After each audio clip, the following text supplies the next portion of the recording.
ಬೆಳಿಗ್ಗೆ ಬೇಗ ಎದ್ದು ಜಿಮ್ ಕಡೆಗೆ ಹೋಗಿದ್ರೆ ಜಿಮ್ಮಲ್ಲಿ ಯಾರೂ ಬಂದಿರಲಿಲ್ಲ. ಬೆಳಗ್ಗೆ ಎಲ್ಲ ಫುಲ್ ಖಾಲಿ ಇತ್ತು. ಆಮೇಲೆ ನಮ್ದು ಇವತ್ತು ಚೆಸ್ಟ್ ಡೇ. ಫಸ್ಟ್ ಮಾಡಿದ್ದೆ ಬೆಂಚ್ ಪ್ರೆಸ್, ಅದು 3 ಸೆಟ್ ಎಲ್ಲ ಆದಮೇಲೆ ನೆಕ್ಸ್ಟ್ ಮಾಡಿದ್ದೆ ಪೆಟ್ಟೆಕ್, ಅದು ಕೂಡ 3 ಸೆಟ್ ಆದಮೇಲೆ ಮುಗಿಸಿದ್ದೆ. ಬಂದಿದ್ದೆ ಅಪ್ಪರ್ ಚೆಸ್ಟ್ ಮಾಡೋಕ್ಕೆ, ಅದು ಎಲ್ಲ 3 ಸೆಟ್ ಎಲ್ಲ ಮುಗಿಸ್ಕೊಂಡು ಸೀದಾ ಬಂದಿದ್ದೆ. ಲೋಯರ್ ಚೆಸ್ಟ್ ಅದೆಲ್ಲ 3 ಸೆಟ್ ಆದಮೇಲೆ ಇದು ಕೂಡ 3 ಸೆಟ್ ಮುಗಿಸಿ ಅದಾದಮೇಲೆ ಬಂದಿದ್ದೆ ಇನ್ಲ್ಯಾಂಡ್ ಡಂಬಲ್ ಪ್ರೆಸ್.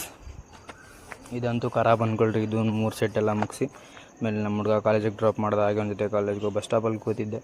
ಆಮೇಲೆ ನಮ್ಮ ಹುಡುಗನಿಗೆ ವೇಟಿಂಗ್ ಮಾಡ್ತಾಯಿದ್ವಿ. ಅಷ್ಟೆಲ್ಲ ನಮ್ಮ ಹುಡುಗನೇ ಬಂದ. ಆದಮೇಲೆ ಒಂದು ಜೊತೆ ಶಿಸ್ತಾ ಕ್ಲಾಸ್ ಕಡೆಗೆ ಹೋಗ್ಬೇಕಾದ್ರೆ ಇವ್ರು ಬೆಳಿಗ್ಗೆನೇ ಬಂಕ್ ಕೊಡುವಂಗೆ ಕೂತಿದ್ರು. ಇವರು ನನ್ನ ಮಕ್ಕಳಿಗೆ ತಿಂದ್ಬಿಟ್ಟು ಮನೇಲಿ ಬೇರೆ ಏನು ಕೆಲಸ ಇರಲ್ಲ ನೋಡಿ ಕರೆದ್ಬಿಟ್ರು. ಆಮೇಲೆ ಹೋಗಿ ನೋಡಿದ್ರೆ ಬೆಳಿಗ್ಗೆ ಮಾರ್ನಿಂಗ್ ಇವ್ರು ಅಲ್ಲೇ ಕ್ಲಾಸ್ ತೊಗೊತಾಯಿದ್ರು ಕೆಳಗಡೆನೆ. ಹಚ್ಚಿಬಿಟ್ರು.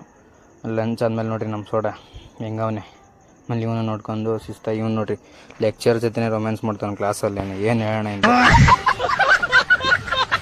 ಈ ಜೊತೆ ಒಳ್ಳೆ ಚೈಲ್ಡ್ ಆಡ್ದಂಗೆ ಆಡ್ತಾನೆ ಗುರು ಇವನು. ನೋಡ್ಕೊಂಡು ಇವನು ಕನ್ನಡನೇ ಕರೆಕ್ಟಾಗಿ ಮಾತಾಡಕ್ಕೆ ಬರಲ್ಲ, ಹಂಗೆ ಇಂಗ್ಲೀಷ್ ಮಾತಾಡ್ತಾನೆ ಅಂದ್ ಗುರು ಇವನು. ಕಿತ್ತೋದಂಗೆ ರೋಡಾಗಿ ಹೊಡೀರಿ ಲೋಪಾರ್ ನನ್ನ ಮಕ್ಕಳನ್ನ.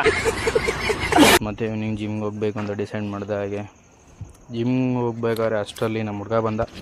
ಇವನು ವರ್ಷಕ್ಕೆ 1 ದಿನ 2 ದಿನ ಅಷ್ಟೇ ಕಾಣಿಸ್ಕೊಳ್ಳೋದು. ಫಿಗರ್ ಎಲ್ಲೋ ನೋಡ್ದಂಗೆ ಐತಲ್ಲ, ನಂಗೂ ಹಂಗೆ ಅನ್ನಿಸ್ತಾ ಐತೆ. ಕಾರ್ಡಿಯೋ ಮಾಡೋಕ್ಕೆ ಕಾರ್ಡಿಯೋ ಎಲ್ಲ ಮುಗಿಸಿ ಆಮೇಲೆ ವರ್ಕೌಟ್ ಎಲ್ಲ ಮುಗಿಸಿ ಇವತ್ತಿಂದ ಇಷ್ಟೇ ವಿಷಯ. ಮತ್ತೆ ನೆಕ್ಸ್ಟ್ ವಿಡಿಯೋದಲ್ಲಿ ಸಿಗೋಣ. ಬಾಯ್.